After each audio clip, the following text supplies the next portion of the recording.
Savons-nous pourquoi l'humanité est dans de mauvais draps? J'aimerais parvenir à convaincre les populations humaines de ne plus crier de la façon dont elles sont gérées. Afin de motiver mes amis pour la construction d'un nouveau modèle de vie économique et sociale, je vais commencer par émettre une assertion. Et puis, je vais présenter ce que je trouve d'important dans cette assertion. Après quoi, vous direz ce que vous en pensez.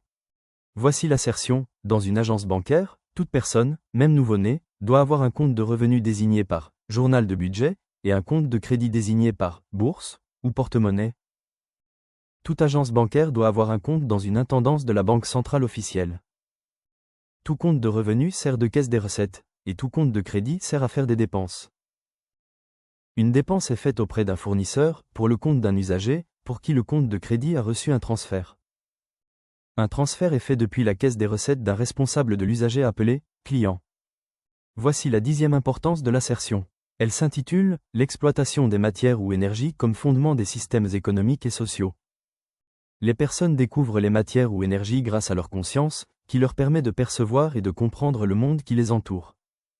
Ensuite, elles utilisent leur raison pour manipuler et exploiter ces matières ou énergies, ce qui leur permet de créer des systèmes économiques et sociaux. Ces systèmes sont conçus pour répondre aux besoins et aux désirs des personnes, en utilisant les matières ou énergies de manière efficace et efficiente.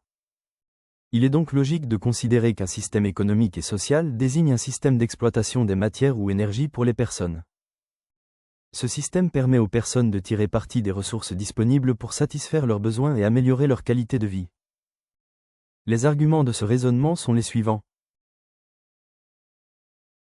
La conscience et la raison sont des facultés humaines essentielles pour la découverte et l'exploitation des matières ou énergies. Les systèmes économiques et sociaux sont créés pour répondre aux besoins et aux désirs des personnes.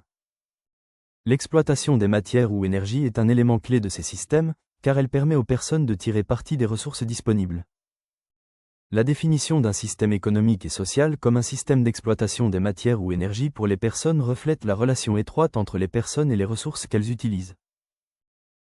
Ce raisonnement met en avant le rôle de la conscience et de la raison dans la découverte et l'exploitation des matières ou énergies. Et ce raisonnement souligne l'importance de ces ressources pour les systèmes économiques et sociaux.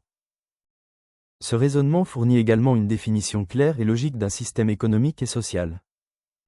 La 11e importance à la partie 11 de la construction d'un modèle de vie économique et social.